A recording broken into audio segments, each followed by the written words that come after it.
அரவக்குறிச்சி, தஞ்சாவூர், திருப்பரங்குன்றம் மற்றும் புதுச்சேரி மாநிலம் நெல்லித்தோப்பு ஆகிய சட்டமன்ற தொகுதிகளில் போட்டியிடும் அஇஅதிமுக வேட்பாளர்களுக்கு ஆதரவாக கழக நட்சத்திர பேச்சாளர்கள் தீவிர தேர்தல் பிரச்சாரத்தில் ஈடுபட்டுள்ளனர். முதலமைச்சர் செல்வி ஜெயலலிதாவின் மகத்தான மக்கள் நலத்திட்டங்களையும் எண்ணற்ற சாதனைகளையும் பொதுமக்களிடம் எடுத்துரைத்து அஇஅதிமுக வேட்பாளர்களுக்கு பேராதரவு திரட்டி வருகின்றனர். இன்னைக்கு அம்மா எவ்வளவோ அறிவிச்சிருக்காங்க. சுதந்திர தினத்தன்னைக்கு கொடியேற்றும் போது அம்மா என்ன சொன்னாங்க? தமிழ்நாட்டை ஏழைகளே இல்லாத மாநிலமாக உருவாக்கி தருவேன் என்றார் புரட்சி தலைவி அம்மா அவர்கள். சொன்னதை செய்யக்கூடியவர் அம்மா அவர்கள். ஆக அம்மாவுடைய திட்டங்கள் எல்லாம் மக்களுக்கு போகணும்னா நம்ம வேட்பாளர் ஜெயிக்கணும், இரட்டையில ஜெயிக்கணும். ஆகவே நீங்க நிச்சயமா இரட்டையில தான் ஓட்டு போடுங்க. இது இரட்டையில சின்னத்தினுடைய கோட்டை, அதில் எந்த மாற்று கருத்தும் கிடையாது. புரட்சி தலைவி அம்மாவுக்கு வெற்றியை தாருங்க. இங்கே மாநகராட்சி ஆக்கியது தஞ்சாவூரை அம்மா, இங்கே கலெக்டரேட் கட்டி கொடுத்தது அம்மா, 2 மேம்பாலங்கள் கட்டி கொடுத்தது அம்மா, ரிங் ரோடுகள் வந்தது அம்மாவின் ஆட்சியில். ஒரு விவசாய கல்லூரி, கால்நடை மருத்துவ கல்லூரி மற்றும் ஆராய்ச்சி நிறுவனம், பொறியியல் கல்லூரி, புற்றுநோய் ஆராய்ச்சி மருத்துவ மையம், பெரிய கோயிலுக்கு அருமையான ஒரு தேர். 1ஆ 2ஆ?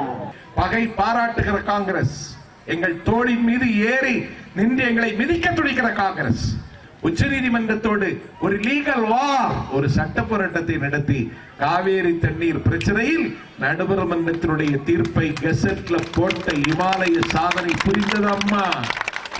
திருப்பரங்குன்றத்துல தோல்வி உறுதினு தெரிஞ்சும் இறுதியா வந்த ஒரு ஆளை இங்க அனுப்பிச்சுட்டாருன்னா அவருடைய சுயத்தை நீங்க தெரிஞ்சுக்கணும். டெக்னிக்கல் 32 ஆண்டு வரலாற்றை புரட்டி போட்டவர் புரட்சி தலைவி அம்மா அவர்கள்.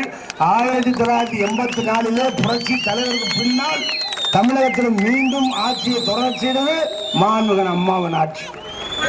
அவருடைய மாபெரும் வெற்றியை மீண்டும் அம்மாவுக்கு தந்து மீண்டும் நீங்கள் தான் தமிழகத்தை ஆள வேண்டும் என்று மக்கள் தீர்ப்பளித்திருக்கிறார் என்றால் அது என்ன காரணம்? சாதாரண விஷயம் இல்லை.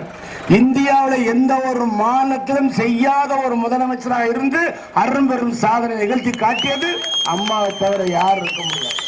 கருணாநிதி கையில ஒரு கோழி முட்டையை கொடுத்தீங்கன்னா உடனே அது மேல அடிச்சு உடைச்சு ஆம்லெட் ஆக்கி, ஆப் பாயில் ஆக்கி, முட்டை பொரியல் ஆக்கி, அவிச்ச முட்டையாக்கி அப்படியே கவக்குன்னு ஒரே முழுகிடுவார். இது மேல இருந்து கோழி முட்டையை உடைக்கிறது. ஆனா அதே கோழி முட்டையை புரட்சி தலைவர் அம்மா கையில கொடுத்தா உள்ள இருந்து உடைச்சுக்கிட்டு கோழி குஞ்சு உயிரோட வெளியே வருது.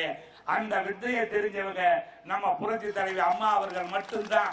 ஆகவே இத்தொகுதி மக்களுக்கு நல்லது நடைபெற, நல்லாட்சி மலர்ந்திட மறுபடியும் இரட்டலை சின்னத்திலே வாக்களித்து பெருவாரியான வாக்கு வித்தியாசத்திலே நீங்கள் வெற்றி செய்ய வேண்டும்.